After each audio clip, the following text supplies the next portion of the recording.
ألم تر كيف فعل ربك بعاد إرم ذات العماد التي لم يخلق مثلها في البلاد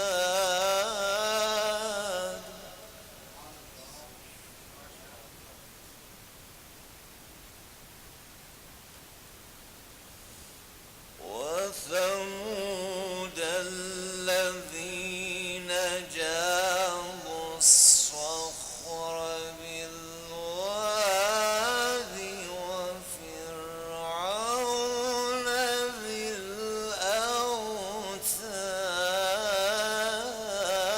الأوتاد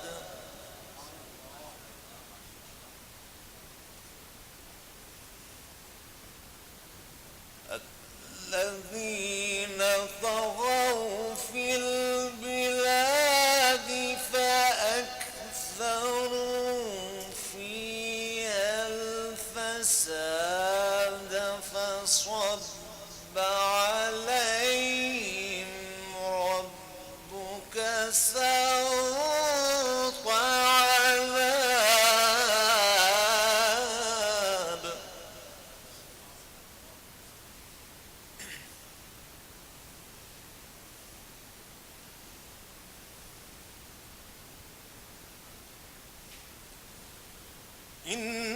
إن ربك لبالمرصاد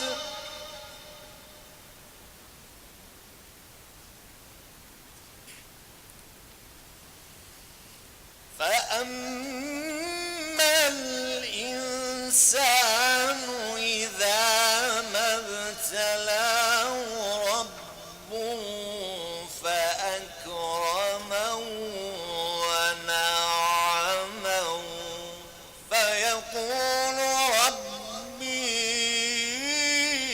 أكرمن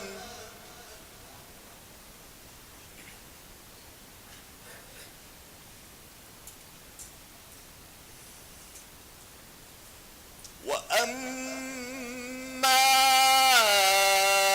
إذا ما ابتلاه فقدر عليه رزقه فيقول ربي أهانن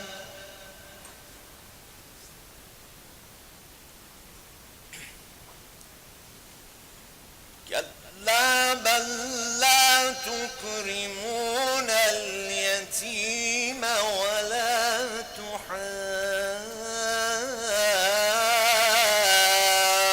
تحاضون على طعام المسكين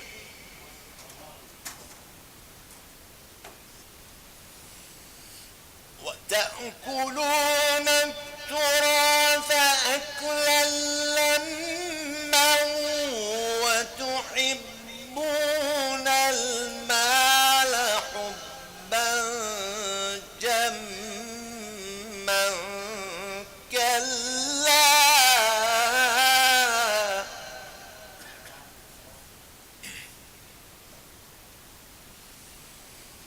كلا إذا دكت الأرض دكا دكا وجاء ربك والملك صفا صفا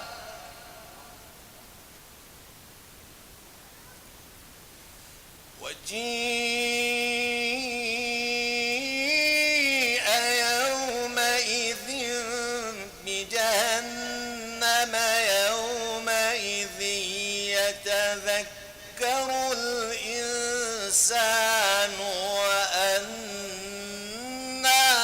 له الذكرى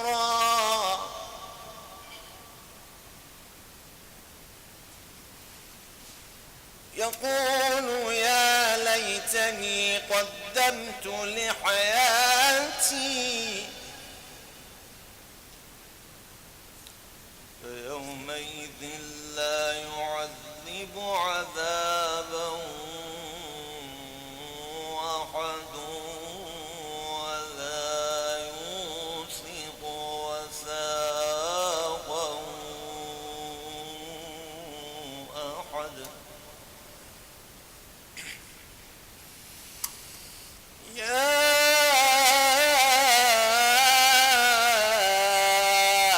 أيتها النفس المطمئنة ارجعي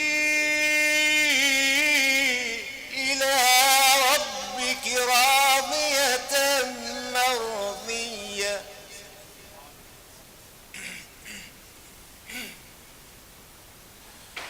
يا أيتها النفس المطمئنة ارجعي إلى ربك راضية مرضية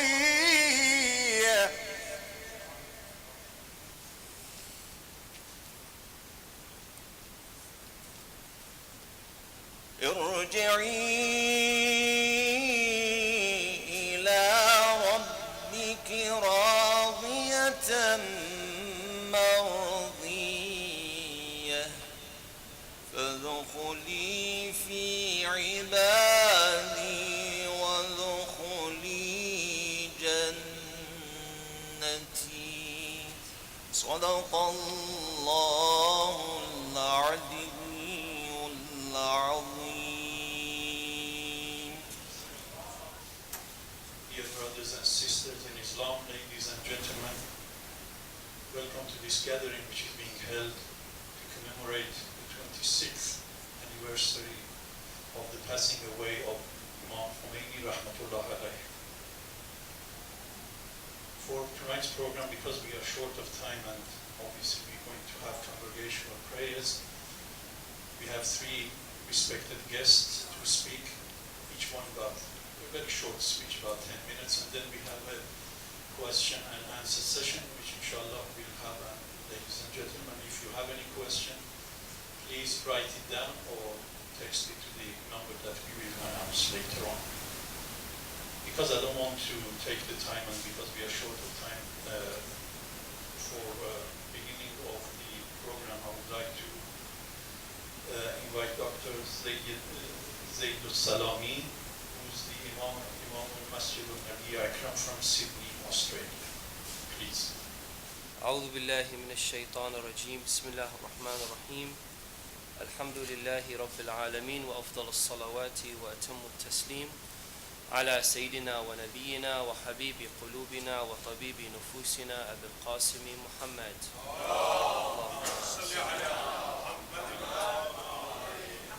وعلى آل بيته الطيبين الطاهرين المعصومين الذين أذهب الله عنهم الرجس وطهرهم تطهيرا.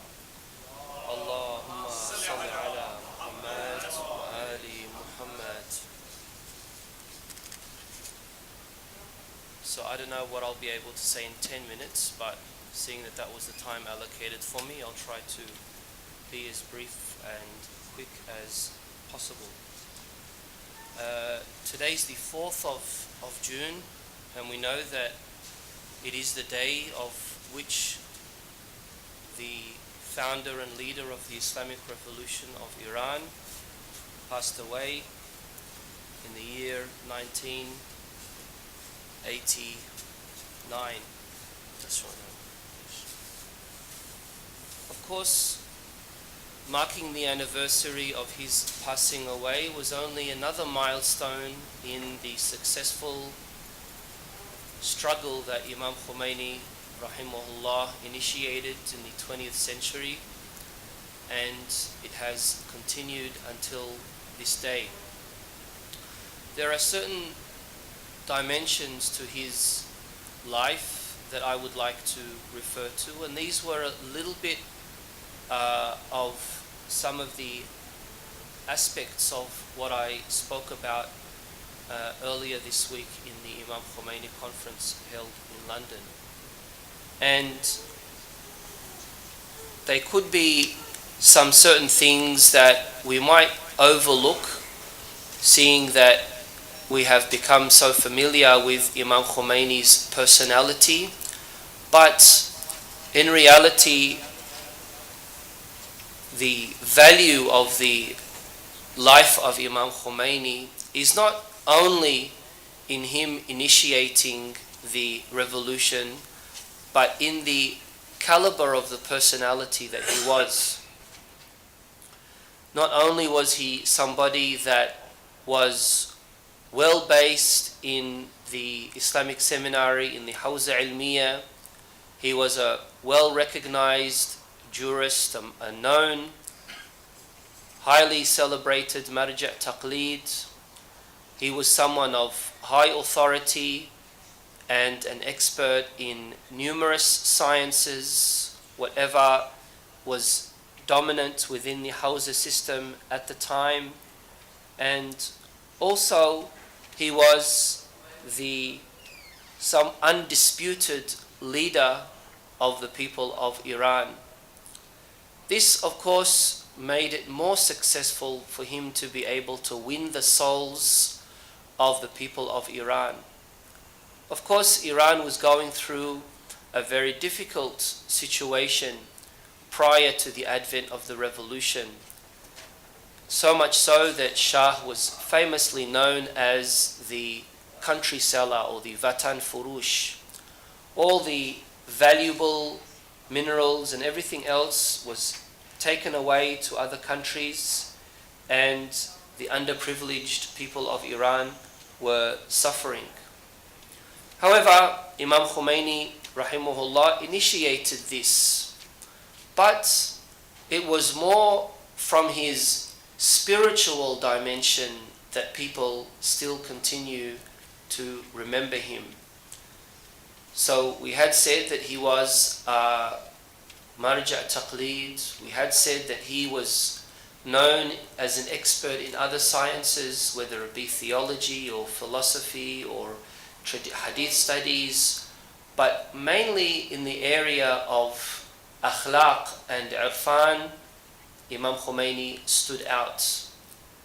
And the distinguishing aspect of his irfani methodology was not that of which we would usually see among mystics and urafa, where the prevailing characteristic of a arif is that he would seclude himself, he would not engage in social activities, he would not be somebody who would want to be involved in those surroundings around him. Assumingly, the way of irfan is the way of becoming a monk or a hermit, or living in a sawma'ah, or living a monastic rahbani life. Whereas Imam Khomeini changed the whole direction of how irfan needs to be implemented in the correct Shi'i way. And that is to be at the peak of a spiritual level, but also engage with society, also be involved in the political struggle of the people. Also make sure that you are making changes and reform to the situation of the living that you are in. And this, of course, was a very difficult endeavor, but he was so successful in achieving this. We know that Imam Khomeini wrote certain spiritual books like Arba'un Hadith, like his commentary on Hadith Junud al-Aqli wal-Jahl, like his commentary on Dua al-Sahar, like his Adab al-Salah and Adab al-Ma'nawiyya lis-Salah. And all of these books rotate around that peak of spirituality that a person needs to achieve, or Misbahul Wilaya, مصباح الشريعة مصباح الهداية إلى الخلافة والولاية. Sorry about that. And these are some of the very spiritual books that he wrote, or he might have had a commentary on.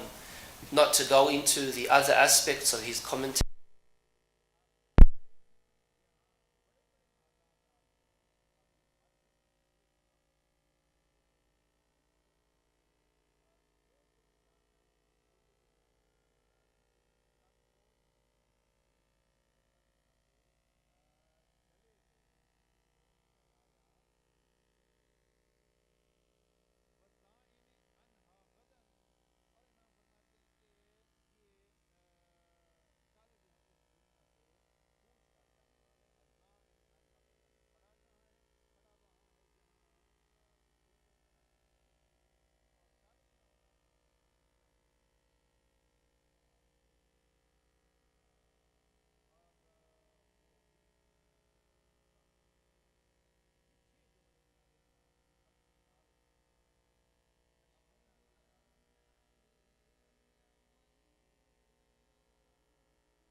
On Fusus al-Hikam.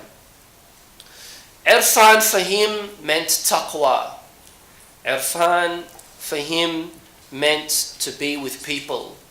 But irfan also meant not to be scared.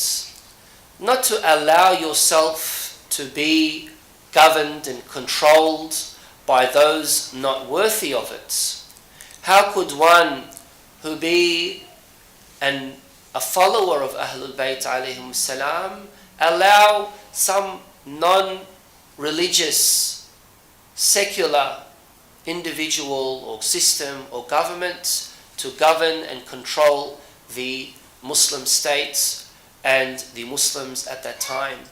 So it was a very strong inner feeling that he had, and there was no fear in that when they were indirectly threatening him with attacking Iran. He said, we have thousands of young Iranians who would just love to be martyred.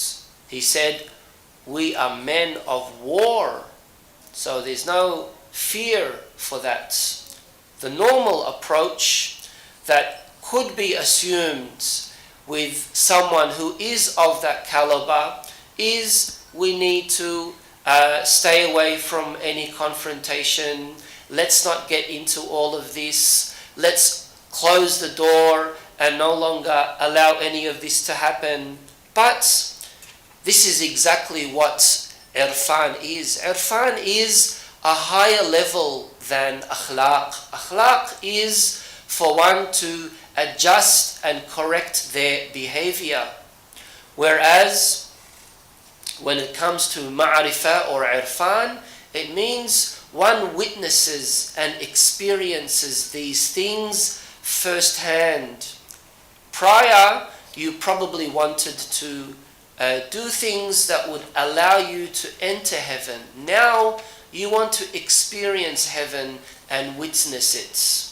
That is that level of certainty that a person wants to reach. There were many obstacles that came in front of the struggle of the Islamic Revolution, and in particular the founder Imam Khomeini, whether it be the sanctions, whether it be the martyrdom of his son Shaheed Ayatollah Sayyid Mustafa al-Khomeini, whether it be the assassinations of the close ulama and officials that were around him, whether it be the attempt to want to divide the country, or even whether it be the 8-year imposed war against Iran by Iraq with the support of over 30 other countries.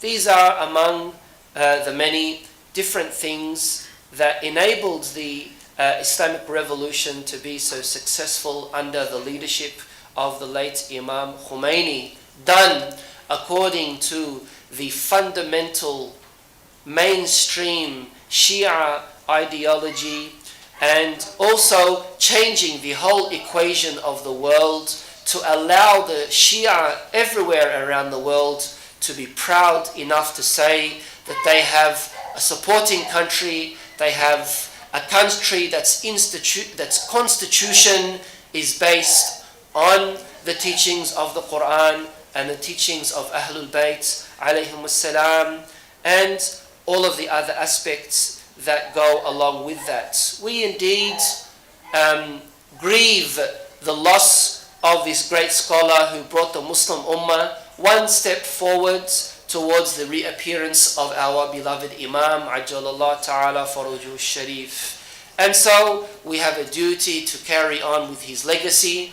in any way possible, not only in remembering him on his passing away anniversary, but also in any other opportunity that we have, and allow ourselves to carry on with the responsibility of sending the message of Ahlul Bayt and conveying it to all over people around the world. Thank you very much. Wa akhiru da'wana and alhamdulillahi rabbil alameen wa salatu wassalamu ala Sayyidina Muhammad wa alihi tahirin. Very short, very descriptive, within time. Thank you very much for very enlightening phases of Imam Khomeini, like what he has contributed in terms of Al-Irfan al-Miraj. Bismillah ar-Rahman ar-Rahim. And that is the khutbah only. We cannot experience the quality of the life of the scholar and his contribution until we see the parallel comparison with other people. And the comparative parallel can only be achieved if we know something what the dimensions of the world has faced with the distinguished scholars in the world. Before Jesus Christ, 175 years, the legacy which is being ruled over in the Western world, where you all are sitting at the moment, and the youngsters might be very interested in this file. Because Aga, the late scholar, he has contributed in the world of Eastern Islamic bloc. But the Western world has experienced his teaching and his philosophy through the world of academics and through the world of the research academia. The legacy before Jesus Christ has contributed a lot. The great Socrates, the book name is The Dialogue, written before appearance of Jesus, means Hazrat Isa alayhi 347. And in that book, this personality was renowned equivalent to the prophets at that time in the city of Macedonia, capital Skopje city, nowadays near Greece. This world of Western philosophy has created the umbrella of the human rights and what democracy itself is. That's why you can see now in 46 countries of the European continent and 35 countries in American continent, they believe in this system which was initiated by Socrates. And Socrates was succeeded through his own student, another great personality which is known as the Plato. Plato was the first person who constructed the world of academy, the name academy, where he constitutionalized physics, the basic science, the phenomenal of mathematics, and plus the astronomy. And in that academy, the one thing was missing. What? It was only for the men, not for the women. His own student came into the picture and he challenged his intellectual ability. And later on, within the life of Plato, that personality ruled over the world of intelligence through his own contribution in the world by bringing another school with the name of the Lyceum. And personality was the Aristotle. And Aristotle was also challenged by his own student. Look at the great philosophy in the chain. And that was the Alexander the Great. Alexander the Great ruled over the world through sword, through horse, through army. So see the dimensions of three different people now. Socrates, conceptual development. Plato, educational contribution. Aristotle, politics and justice and government. And Alexander the Great, the application of all three. Now I want to bring you very quickly, thousands years, the journey within 1 minute, but what late Imam Khomeini did. Imam Khomeini created the logical reasoning in the minds of the Iranian people through knowledge, research and development, and the personal vigilance, how to see the world being as a monotheist. Now, in this span of time, Imam Khomeini has written many books. If you see the list of the books, it is a galaxy of 3 dimensions. On the one part of his life as an academician, second part as a freedom fighter, and the third person as what? A leader of the next century, not for this century. He has transformed the Iran from monarchy to the elevated path of Almighty Allah's discipline. And this contribution is known as what? Iran is no more in the hands of the culprit powers. It has gone into the hands of back, as Imam Raza ﷺ constitutionally framed in Islamic Republic of Iran. So this wisdom, intellectual property, and the command of God are together. When Allah was saying here, he has categorically said this thing, the peak of human being comes through akhlaq, and the next stages are ilmul irfan. But moreover, what I can see now through eclipses of the research, what Imam Khomeini has given this world as a Muslim scholar or as a human being. Now the 5 points, and then I got only the 5 minutes left as well. The number 1, what Imam Khomeini has given this world as a Shia scholar, as a Muslim scholar. For a minute, set aside this one, that he was a Shia, he was a Sayyid, he was a Muslim. Above them all, he has created the preamble, what human being is in Islam and what this world needs to understand about human being. Through his logical speeches and lectures during the universities while staying in France, while staying in Iraq, some parts in Kashmir as a childhood, in India, going back into Qom, and surrounded by the different scholars with the contemporary worlds of interaction. He was invited to the doctors, he was invited to the scholars, he was invited to the judicial people, he was invited by the artists. But he never ever said, I don't know anything. He used to say this thing, what? I will come, but what my Almighty Allah demands from me, I would like to say the same thing, what the progeny of Prophet Muhammad has recommended it. So,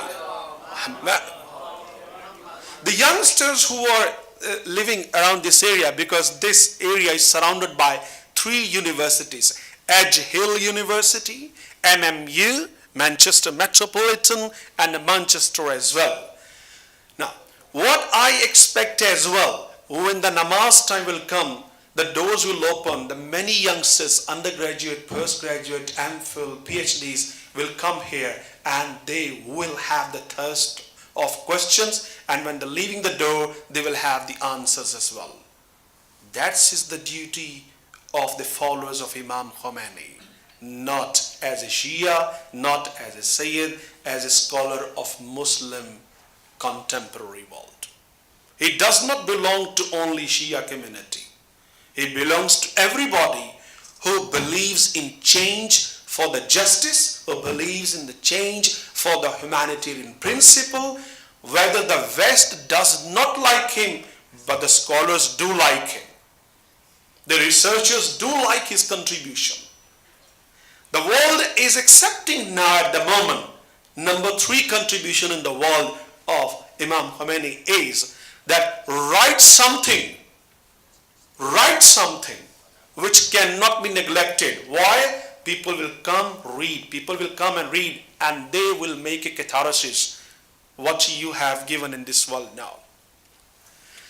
Point number 4, particularly the contemporary issues by the ladies.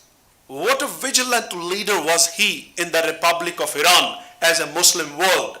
He has unveiled the reality of the old orthodox schools of the Saudis, lamented by the so-called Muslims against the real Islam of Prophet sallallahu alaihi wasallam.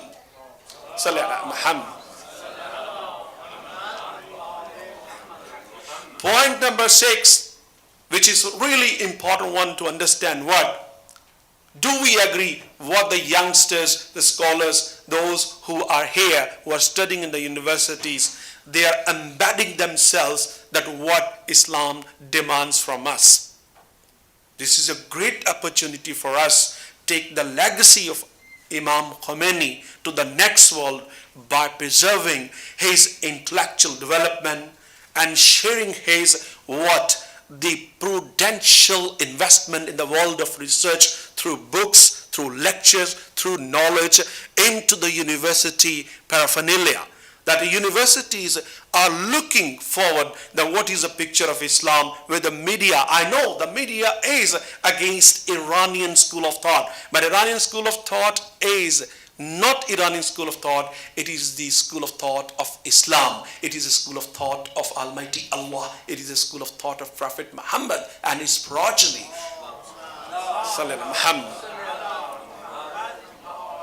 But we all need what? We say we need to practice. And that gap is coming and surrounded. I'm involved in research with the many universities, the SEB School of Oxford and Cambridge and Wales University as well. I can see now lots of investment is coming through the enemies of Muslim. But there are Muslims who are investing in that as well. And a great contribution was done by the government of Agha Khomeini as well.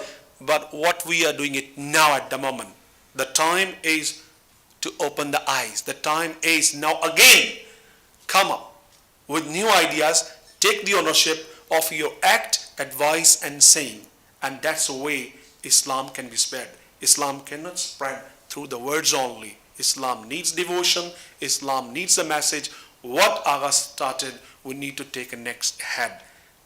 Almighty Allah give us the understanding. That is the message which I wanted to share with you. And Almighty Allah give a wonderful protection to the current leadership and supreme leader in Iran, Agha Sayyid Ali Khamenei, that is taking a strong step towards the propagation of the Quranic studies. And we are so thankful for his contribution, and we hope this legacy will continue until the Imam appears. Thank you very much. Salam. I'm honored to be invited here to attend the 26th anniversary of the demise of Imam Khomeini rahmatullah alayhi. Although I've been given 10 minutes, I prepared a research article about one aspect of the Imam rahmatullah alayhi life, and that's the leadership of Imam Khomeini rahmatullah alayhi. Because everybody around the world has been affected by this leadership. And I call this leadership is a transcendental leadership of Imam Khomeini. which means transcendental means superior. In Arabic it means al-qiyada al-fa'iqa. Because we've seen so many leaders in the last century and this century, but the leadership of Imam Khomeini is very well distinguished. Before I start, I would like to read an ayah from the Holy Quran. Bismillahir Rahmanir Rahim. يوم ترى المؤمنين والمؤمنات نورهم يسعى بين أيديهم. In this ayah, nur, it's not the light. The light is different from the nur. Nur is given to the mu'min or mu'mina because of their good deed. And it's not the light as we, because light is daw in Arabic.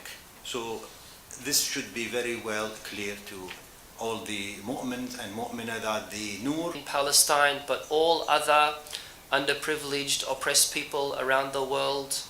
And number 3 is the week of unity, which falls in between the two different views of the celebrating of the birthday anniversary of our beloved Prophet sallallahu alaihi wa alihi, where Allahumma salli ala Muhammad wa ali Muhammad, where the prevailing view of Ahlus Sunnah is that he was born on the 17th of Rabi'ul Awwal, the 12th, whereas the Shia believe that he was born on the 17th. In order to fill in this gap of discrepancy that might bring about some kind of tension between the two, the week of unity was introduced. And of course, this brought about a lot of strong influence in the wider Muslim world. There were, of course, many oppositions, especially in fear of wanting to make people being indoctrinated into the Shia faith. And then there was the introduction of the concept of the Hilal al-Shi'i, the Shia crescent that was starting in this area and ending all the way to North Africa. Of course, stemming our belief from the teachings of Ahlul Bayt alayhim salam, who taught us very clearly that preserving the harmony in the Muslim world is the number one priority. Imam Ali alayhi salam himself, Allahumma salli ala Muhammad wa ali Muhammad, Imam Ali alayhi salam himself had to abandon and relinquish many of his fundamental rights for the sake of the wider Muslim Ummah, confining himself to his house for a long period of time and all of the other things that went along with that, all for the sake of the Muslim Ummah. Is that not our duty ourselves? Unfortunately, there are certain people who do say that we no longer live in the age of taqiyya. This is of course something that we outwardly condemn. We still call for the unity of the Muslim world, regardless of how the others might treat us. And this also comes under the clear guidance given to us by our esteemed Maraj al-Taqleed and our mainstream ulama.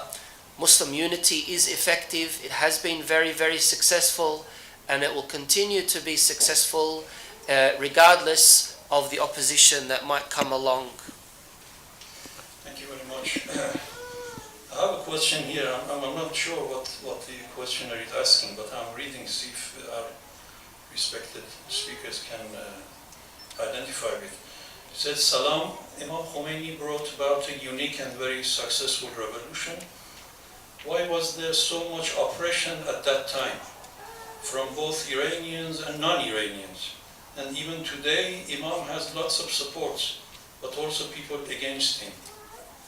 I don't know what the questioner wants to say, but that was exactly what I read to you. And if you can respond to this, please. Dr. Nadawi, please. Bismillah ar-Rahman ar-Rahim. Thank you very much. As far as the question's quality is concerned, might not be clear, but what I pick up the question is here. The education, aml salih, and tolerance. Education, aml salih, and tolerance. that is badly needed, particularly in Shia youth and community and in general as a Muslim. And your versatility of the universal message of Islam is predominantly persisting with this message. If you want to live successfully in the world of research-oriented university, look at this one. The United Kingdom has 129 universities. It's a small country. They are reaching to the doors of youngsters through education. They are creating the society through peace and tolerance, and the law and the justice is governed and administered by the government. I feel that was what was a peak question within that. Imam Khomeini had, Imam Khomeini will have. It is not matter what Imam contributed at that time and what we are carrying it. That is the message of truth. Okay, thank you very much. This question, I will read it.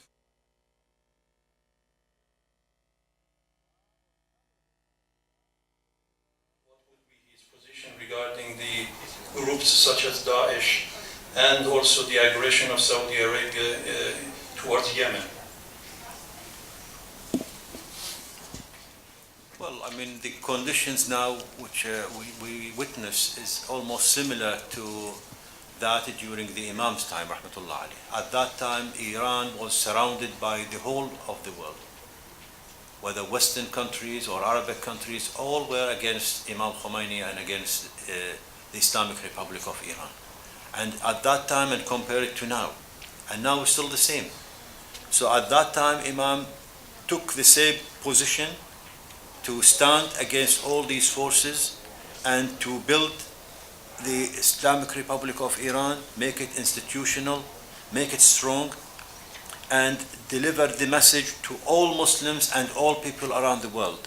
And if he's alive today, I'm sure things will be much different than what we are witnessing now, because of his personality, because his effect, because his messages, and because of his global influence. I'm sure that his messages would echo all over the world and things will not be the same as we see it now. Okay, thank you very much. I have another written question here for Hujjatul Islam wal Muslimin Salami. In your opinion, the arrogant powers, what are they frightened of from the Islamic Revolution? Of course, they're frightened from power itself. If there becomes a vacuum of power and their authority is undermined, then others will start turning other places. That's why until today Islam is the fastest growing religion and will continue to be the fastest growing religion. And the teachings of Ahlul Bayt alayhim salam is closer to that of rationality, closer to that of the humane life. This is why Imam Ja'far as-Sadiq alayhi salam had said, Allahumma salli ala Muhammad. لو علم الناس محاسن كلامنا لاتبعونا. If people knew the wonders of our statements, they would have followed us. Unfortunately, we have yet to be able to successfully convey the true message of Ahlul Bayt alayhim salam, and this is why it makes it difficult for people to understand it, and this is why the enemies of Islam and humanity are trying their best to make sure that it doesn't reach the different parts of the world. Okay, thank you very much. From the audience, if there is any question, ladies or gentlemen? Can I just comment Yes, on sure. the same thing, Yes. if you don't mind? I mean, now for people who got basira, as I said, who got logic and can think in a clear way, they can compare the Islam al-Da'ishi with the pure Islam coming from the Islamic Republic and the follower of Ahlul Bayt alayhi salam. If they compare the two, they can see the difference between real Islam and the Islam which was fabricated by some forces, by some countries in order to fight the followers of Ahl Bayt alayhim salam, which represent the true Islam. And this what's happening now. They try to make it a conflict between the Sunni and the Shia, and in order to cover the reality behind it, which is the fabrication of the Daeshi Islam to stand against the real Islam and to prevent other Muslims of looking at the reality and looking at the real Islam coming from the followers of Ahl Bayt alayhi salam. That's why they are creating sectarianism. They're talking about Sunnis and Shias, and they talk about other things to put this barrier and make other Muslims scared from the followers of Ahl Bayt alayhi salam, represented by the Islamic Republic of Iran. They said it's going to have a nuclear weapon, it's going to demolish all the Arabic regime, and it's going to control the Haramain, etc., to create this scare factor and the fear factor in order to prevent other people from looking at the real Islam. Thank you very much. Is there another question from the audience? Okay, I will ask a question. Is Hujjatul Islam wal Muslimin Hajjai Muhammadiyah. Find some terms in Imam Khomeini's quotation.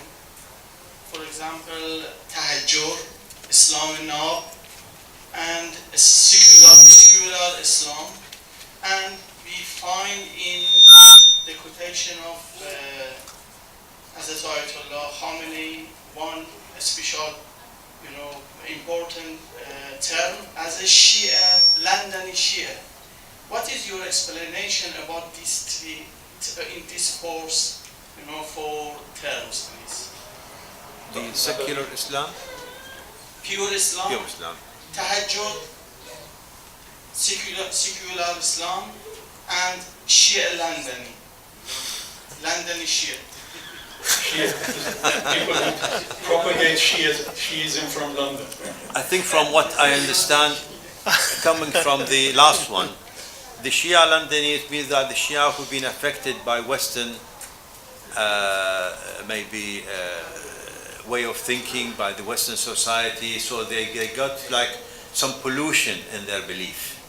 This is my understanding from the Shia Londoni, or from Londoni Shia.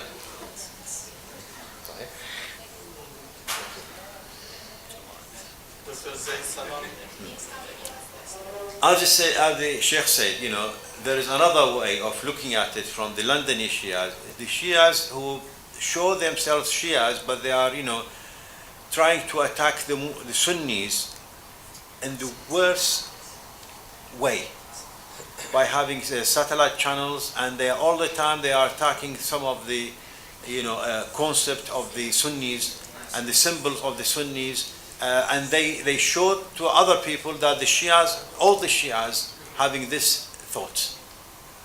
And you know what I mean. There are 2-3 channels in London, which nobody knows who is financing them, and all the time, day and night, they don't have any job except talking about the wife of the Prophet, talking about the followers of the Prophet, as the Islam has not got anything else to do. The question is, who is financing them, who is protecting them? Thus, there's a question mark around that. As regarding the secular Muslims, Muslims who have religion, they follow, they do ibadat, but they don't want to interfere in politics. They believe in secularism, so the government is what we said in Arabic, ma li qaysar li qaysar wa ma lillah lillah.